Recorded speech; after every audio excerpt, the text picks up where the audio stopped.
Hello friends, welcome back to my channel जिसका नाम है ऑनेस्ट टू बाय समीर। आज हम आए एक नया वीडियो लेके जिसमें कि आज हम बात करने वाले हैं एसी के स्पेयर पार्ट के बारे में। आप लोगों के यहाँ पर एसी तो लगा हुआ है, जिनके यहाँ पर नहीं लगा वो भी लेने की सोच रहे हैं। लेकिन उससे पहले एक चीज जान लीजिए, जिनके यहाँ पर एसी लगा हुआ है कि इसके अंदर होता क्या क्या पार्ट है, जिससे कि आपको पता तो होना चाहिए कि भाई किस स्पेयर पार्ट का क्या काम होता है, कितने स्पेयर पार्ट से मिलकर एसी बनता है।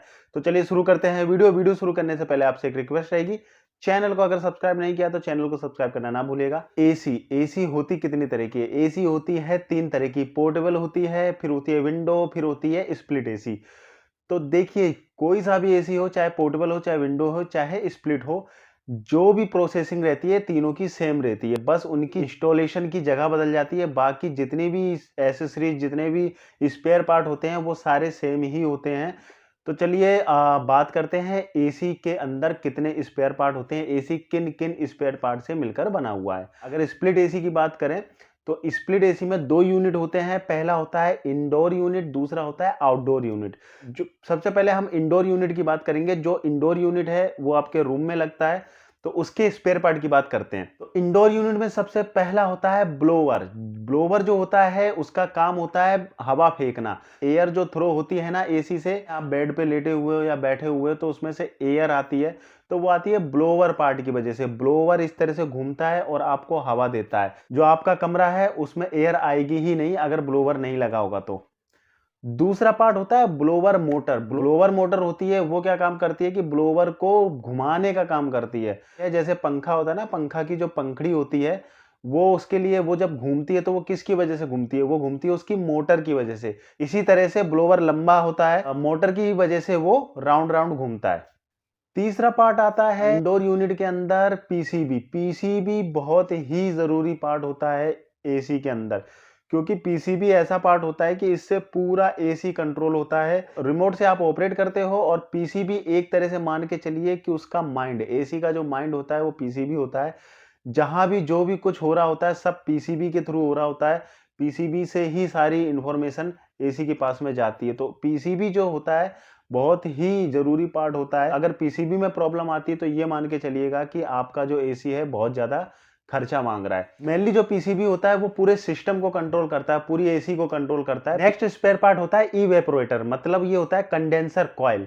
इसका जो यूज रहता है वो ये रहता है कि आपका जो एसी है ना, उसमें जो गैस रिसाइकल होती है वो इन्हीं पाइप के जरिए रिसाइकल होती है। इसमें जो पाइप होते हैं इसके अंदर गैस रिसाइकल होती है, जब भी आपका एसी काम करता है। तो इवेपोरेटर जो है बहुत ही जरूरी पार्ट होता है। अगर ये कहीं से लीक होता है तो आपका एसी जो है कूलिंग करना बंद कर देता है, इसलिए इसका बहुत ध्यान रखना होता है। तो चलिए अब बात करते हैं आउटडोर यूनिट की। तो आउटडोर यूनिट वो होता है जो आपके रूम से बाहर लगाया गया होता है। आउटडोर यूनिट के अंदर पहला पार्ट होता है कंप्रेसर, दूसरा जो पार्ट होता है वो होता है फैन मोटर, तीसरा जो पार्ट होता है वो होता है फिल्टर, और चौथा जो पार्ट होता है वो होता है कैपेसिटर, कंडेंसर।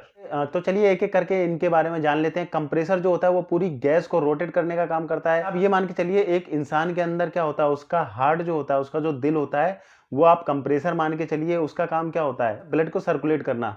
जो अपनी बॉडी में ब्लड होता है उसको सर्कुलेट करता है। इसी तरह से जो एसी के जो पाइप होते हैं उसमें सब में गैस भरी होती है। उसी गैस को ये सर्कुलेट करता है जब भी एसी वर्क करता है। अगर ये गैस को सर्कुलेट नहीं करेगा तो आपका एसी है वो कूलिंग देगा ही नहीं, वो ठंडी हवा बनाएगा ही नहीं। इसलिए जो सबसे मेन पार्ट होता है वो होता है कंप्रेसर। आउटडोर यूनिट का सेकंड पार्ट होता है फैन मोटर। फैन मोटर का जो वर्क होता है वो ये होता है कि कंप्रेसर है जो चल रहा है बहुत टाइम से, तो वो हो जाता है गर्म। चलते चलते कंप्रेसर बहुत ज्यादा हीट पकड़ता है। हीट को बाहर फेंकने के लिए उसके अंदर फैन लगाया जाता है। तो जो फैन लगा होता है उसी को फैन मोटर बोलते हैं। अगर अगर ये फैन नहीं होगा तो आपका जो एसी है वो ट्रिप करेगा बार बार। आपका एसी प्रॉपर पूरी तरह से चल नहीं पाएगा, तो कंटिन्यूटी आपको नहीं मिल पाएगी एसी की। तो जिसकी वजह से आपको प्रॉब्लम ये रहेगी कि बार बार एसी बंद होगा, बार बार चालू होगा। तो फैन मोटर भी बहुत जरूरी पार्ट होता है एक आउटडोर यूनिट के लिए, एक एसी के लिए। अब बात करते हैं फिल्टर की। फिल्टर जो होता है जितनी भी डस्ट होती है उसको रोकने का काम करता है। वो एयर जो रहती है वो फ्रेश एयर मिले आपको। एयर जो भी वो ले रहा है आपका आउटडोर यूनिट, तो उसके साथ में जो धूल आ रही है, मिट्टी आ रही है, वो ना आए आपके एसी में। तो जिसकी वजह से ये कुछ फिल्टर लगे होते हैं। जो फिल्टर होते हैं वो डस्ट को रोक लेते हैं और तो फ्रेश हवा लेके आपको देते हैं। अब बात आती है कंडेंसर की। इसमें दो तरह के कंडेंसर होते हैं। एक कंडेंसर वो होता है जो कि फैन मोटर जो लगी हुई है आउटडोर यूनिट में उसको बूस्ट कराने के लिए, उसको चलाने के लिए वो कंडेंसर लगा होता है। दूसरा जो कंडेंसर होता है वो होता है कंप्रेसर के लिए।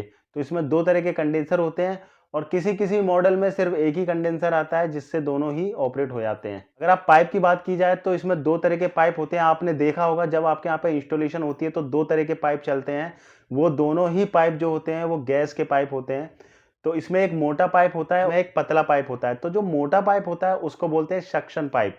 जो पतला पाइप होता है वो होता है डिस्चार्ज पाइप। तो फ्रेंड्स आपको पता लग गया होगा कि एक एसी के अंदर कितने सारे स्पेयर पार्ट होते हैं और आपका एसी कभी भी खराब होता है तो आप इंजीनियर से जरूर पूछ लिए, जो आपके यहाँ पर सही करने आते हैं उनसे जरूर पूछिए कि भाई क्या प्रॉब्लम आई थी और कौन सा स्पेयर पार्ट खराब हुआ। आई होप कि आपको ये वीडियो पसंद आया होगा। अगर वीडियो पसंद आया है तो चैनल को लाइक एंड सब्सक्राइब करना ना भूलिएगा। Thank you so much. धन्यवाद।